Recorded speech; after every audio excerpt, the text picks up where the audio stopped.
Bitcoin down ট্রেন্ডে চলে যাচ্ছে এবং বিটকয়েন ইভেন $60,000 পর্যন্ত কিন্তু তার উইক লাগিয়েছে। তারপরে সেখান থেকে আমরা প্রায় ৭১,০০০ পর্যন্ত বিটকয়েনকে রিকভার দিতে দেখেছিলাম, অলমোস্ট $10,000 থেকে $11,000। তারপরে বিটকয়েন ধীরে ধীরে আবারও নিচে আসা স্টার্ট করেছে। এই মুহূর্তে আমি যখন ভিডিও বানাচ্ছি তখন দেখলাম বিটকয়েন প্রায় $68,000 কাছাকাছি ট্রেড করছে। আর এখান থেকেই প্রশ্ন উঠে আসে যে বিটকয়েন কি এখান থেকে আরও ডাউনে যাবে, নাকি বিটকয়েন এখান থেকে আরও ওপরে যাবে, অর্থাৎ $80,000-90,000 পর্যন্ত যেতে পারে। সো অনেকেই বুঝতে পারছেন না যে এখন কি করা উচিত, বিটকয়েনটা বাই করা উচিত না অপেক্ষা করা উচিত।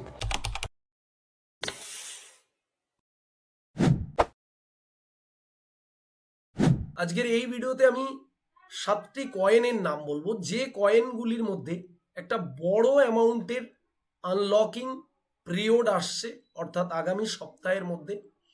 যদি সেই কয়েনগুলো আপনার পোর্টফোলিওতে থেকে থাকে তাহলে অবভিয়াসলি আনলকিং আসলে সেই কয়েনে আপনি ডাম্প দেখতে পাবেন আরও, বা আপনি যদি আপনার ওয়াচ লিস্টে রেখে দেন যে এই কয়েনগুলোকে আমি কিনবো বলে আপনি প্রোগ্রাম সেট করে থাকেন, তাহলে অন্তত আরও 1-2 সপ্তাহ আপনার অপেক্ষা করে যাওয়া উচিত। সো আমরা বিটকয়েনের চার্টটাকে উইকলি টাইম ফ্রেমে খুলে রেখেছি। আমরা বিটকয়েনের প্রাইসকে এখান থেকে পাম্প করতে দেখি, আবার একটা কারেকশন নিতে দেখি, তারপরে এখান থেকে আবার বড় মুভমেন্ট, আবার কারেকশন, আবার একটা বড় মুভমেন্ট, অর্থাৎ অল টাইম হাই। তারপরে বিটকয়েনের মধ্যে কিন্তু আমরা অনেক বড় একটা কারেকশন দেখতে পাই। দেখুন, এখানে আপনাদের একটা জিনিস আমি শিখিয়ে দিচ্ছি, ক্রিপ্টো মার্কেট বলে নয়, যে কোনো মার্কেটে গেলে আপনি 3টি ট্রেন্ড সাধারণত দেখতে পাবেন। একটি হয়েছে আপ ট্রেন্ড, অর্থাৎ এইরকম মার্কেট উপরের দিকে যায়। আরেকটি হয়েছে এইরকম সাইড বেস চলতে থাকে, এটাকে বলা হয় সাইড বেস। আর আরেকটি ট্রেন্ড হয়েছে এইরকম নিচের দিকে আসতে থাকে, এটাকে বলা হয় ডাউন ট্রেন্ড। এটা আপ ট্রেন্ড, এটা সাইড বেস, এটা ডাউন ট্রেন্ড। এবার আপনার কি মনে হয় বিটকয়েন এখন আপ ট্রেন্ডে আছে না ডাউন ট্রেন্ডে আছে? অবভিয়াসলি আপনি নতুন হলে বলতে পারেন যে আপ ট্রেন্ডে আছে, পুরনো হলে আপনি হয়তো বলতে পারেন যে এখনো ডাউন ট্রেন্ড কনফার্ম না। বাট আপনাকে একটা জিনিস আমি দেখিয়ে দিচ্ছি, এই যে বিটকয়েনের মুভগুলো আমরা দেখতে পেয়েছি, এটাকে ইম্পালসিভ মুভ বলে, আর এই যে কারেকশন নিয়েছে এটাকে কারেক্টিভ মুভ বলা হয়। আর এই দুটো মুভমেন্ট নিয়ে একটি ওয়েভ তৈরি হয়, রাইট? শিখে রাখুন। আর আপনি যদি ভালো করে লক্ষ্য করে দেখেন, যখন আপ ট্রেন্ড অর্থাৎ মার্কেট ওপরের দিকে যায় তখন ইম্পালসিভ মুভটা বড় হয়, কারেক্টিভ মুভটা ছোট হয়। ইম্পালসিভ মুভটা বড় হয়, সেই তুলনায় কারেক্টিভ মুভটা ছোট হয়। অর্থাৎ মার্কেটের মধ্যে বায়ারের প্রেসার বা মার্কেটের মধ্যে যে ডিমান্ড সেটা অনেক বেশি থাকে, সেই তুলনায় কারেকশনটা হেলদি হয়, অর্থাৎ ছোট কারেকশন হয়। আবার যখন মুভমেন্ট আসে সেটা বড় হয় এবং কারেক্টিভ মুভমেন্টটা ছোট হয়। সিমিলার ডাউন ট্রেন্ডের ক্ষেত্রেও একই। তো আমরা কিন্তু এখানে ইম্পালসিভ মুভ বড় দেখেছি, কারেক্টিভ মুভ ছোট দেখেছি। ইম্পালসিভ মুভ বড়, কারেক্টিভ মুভ ছোট। কিন্তু আমরা যখন এখানে ইম্পালসিভ মুভটা বড় দেখলাম, তারপরে যখন কারেক্টিভ মুভ এই পর্যন্ত ঠিক ছিল, অর্থাৎ এই আগের যে লো, এই লো পর্যন্ত ঠিক ছিল, এখান থেকে যদি বিটকয়েন রিকভার নিত, উঠতো, নতুন অল টাইম হাই লাগাতো, তাহলে এটা আপ ট্রেন্ড হিসেবেই আমরা মেনে নিতাম। বাট বিটকয়েন এখান থেকে কিন্তু কারেক্টিভ মুভটা অনেক বড় নিয়ে নিয়েছে। যদি আমরা অলমোস্ট এটা দেখি, এত বড় একটা কারেকশন বিটকয়েন নিয়েছে এখানে, রাইট? আর এই কারেকশন নেওয়ার সময় দেখুন যে ট্রেন্ডটা তৈরি করছে বিটকয়েন, সেটা কিন্তু এই যে corrective move, impulsive move, corrective move, impulsive move, corrective move. মানে সিমিলার আপ ট্রেন্ডের ক্ষেত্রে ছিল ওপরের দিকের মুভমেন্টটা বড়, আর এখন ডাউন ট্রেন্ডের দিকের মুভগুলো বড় আসছে, অর্থাৎ পুল ব্যাকগুলো থাকছে ছোট, আর কারেক্টিভ মুভগুলো কিন্তু বড় হচ্ছে। এই প্যাটার্নটা দেখে আমরা বুঝতে পারছি বিটকয়েন তার যে সাইকেল সেটা ওভারকাম করেছে এবং তার যে আপট্রেন্ড ছিল, এই যে আপট্রেন্ড, সেই ন্যাচারালি আপট্রেন্ডকেও ওভারকাম করেছে বিটকয়েন, কিন্তু ডাউন ট্রেন্ড ক্রিয়েট করছে সেন্টিমেন্ট। সো এবারে লং টাইম আপনি যদি 5 বছরের জন্য 10 বছরের জন্য দেখেন তাহলে বিটকয়েন পজিটিভ স্ট্রং। বাট আপনি যদি শর্ট টাইমের জন্য দেখেন, অর্থাৎ 2 মাস 4 মাস 6 মাস, তাহলে বিটকয়েনের মধ্যে আপনি একটা পুল ব্যাক আসতে দেখতে পেতে পারেন।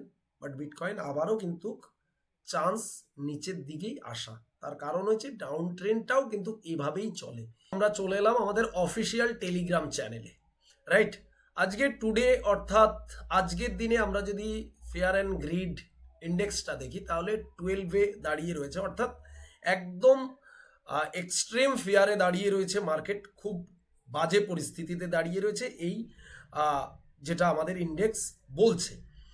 আর যদি আমরা মার্কেটে ন্যাচারালি নিউজ দেখি, সেই রকম কিন্তু আজকের দিনে আমরা ভালো কোনো নিউজ মার্কেটে দেখতে পাচ্ছি না, অর্থাৎ এমন কোনো পজিটিভিটি নিউজ কিন্তু মার্কেটে নেই যেটার দ্বারাই মার্কেটকে পুশ করা বা মার্কেটকে উপরে নিয়ে যেতে পারে, সেরকম নিউজ আপাতত আমাদের কাছে নেই, রাইট? আর আপনি টেলিগ্রামে যদি জয়েন হন তাহলে দেখতে পারবেন এই যে এখানে আমরা বিগ অফার 100% ফ্রি কোর্স বলে একটি অফার রেখেছি। আপনি যদি ট্রেডিং শিখতে চান ফ্রিতে, মানে আপনাকে কিচ্ছু দিতে হবে না, কোনো পে করতে হবে না, তাহলে এখানে কিছু ক্রাইটেরিয়া আছে। আপনি আমাদের টেলিগ্রামে এই বিগ অফারে গিয়ে এই ক্রাইটেরিয়াগুলোকে ফুলফিল করলেই আপনি ফ্রি অফ কস্টে আমাদের এই প্রিমিয়াম কোর্স যেটা রয়েছে, আমরা যে কোর্স টেকনিক্যালের উপরে দিয়ে থাকি, সেটা ফ্রি অফ কস্টে পেয়ে যাবেন, রাইট?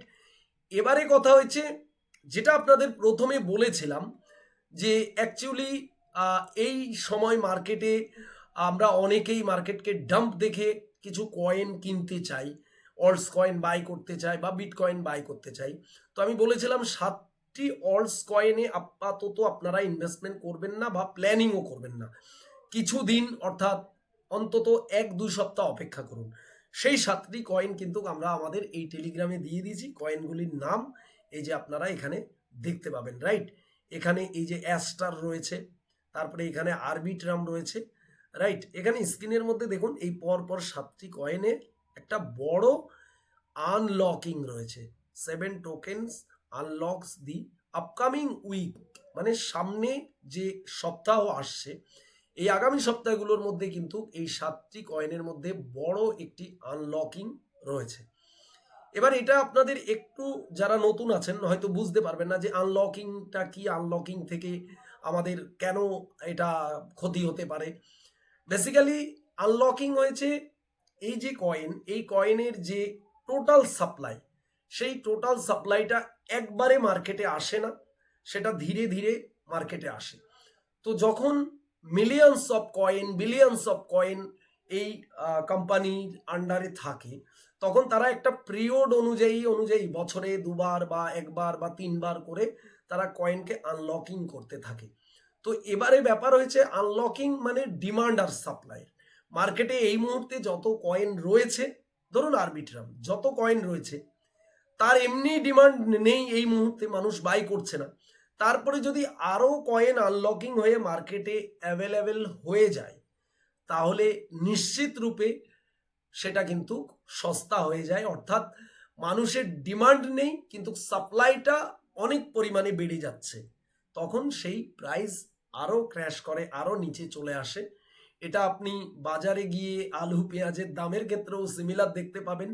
যখন সাপ্লাইটা কম হয়, ডিমান্ডটা বেশি থাকে, তখন সেই জিনিসের দাম বাড়তে থাকে। সিমিলার এই কয়েনের ক্ষেত্রেও তাই। তো এই 7টি কয়েনের ছবি আপনারা তুলে রাখতে পারেন, হ্যাঁ, এবং এর ডিটেলস আমরা কিন্তু আমাদের এই টেলিগ্রাম চ্যানেলে দিতে থাকবো, এবং আমরা সব সময় কিন্তু এই ধরনের ব্যাপারগুলো কভার করতে থাকি। তো অবশ্যই আমাদের টেলিগ্রাম চ্যানেলে জয়েন হতে ভুলবেন না। আপনি যদি ক্রিপ্টো মার্কেটে একদম নতুন এসে থাকেন, অর্থাৎ 2025 বা 2026-এ এসছেন, আপনি ক্রিপ্টো মার্কেট সম্বন্ধে আরও জানতে চাইছেন, বিটকয়েনটা সম্বন্ধে জানতে চাইছেন, তাহলে আপনাকে একটা প্রেজেন্টেশন দিতে পারি। সেটা হয়েছে এই যে আমার হাতে একটি বই রয়েছে, বুক, যার নাম হয়েছে বিটকয়েন কি ডিজিটাল গোল্ড। একদম সহজ সরল বাংলা ভাষাতে লেখা আমার বই, এ থেকে Z bitcoin related, crypto market related. আপনি অনেক ভিডিও দেখে যে নলেজ নিতে পারবেন না, আপনি জাস্ট এই বইটা যদি পড়েন তাহলে আপনি তার থেকে অধিক নলেজ নিতে পারবেন। তো আমি আশা করব ইনভেস্টমেন্ট করার আগে আপনি যদি এই বইটা নিয়ে একবার পড়ে দেখেন তাহলে ক্রিপ্টো জার্নিটা আরো বেটার হতে পারে। সো যাই হোক, ভিডিওটা যদি আপনার কাছে এতটুকু ইনফরমেটিভ মনে হয় তাহলে অবশ্যই ভিডিওতে একটি লাইক করবেন। চ্যানেলে নতুন হলে অবশ্যই চ্যানেলটিকে সাবস্ক্রাইব করে রাখবেন, পাশের বেল আইকন প্রেস করতে ভুলবেন না। সো দেখা হবে নেক্সট ভিডিওতে, সবাই ভালো থাকবেন।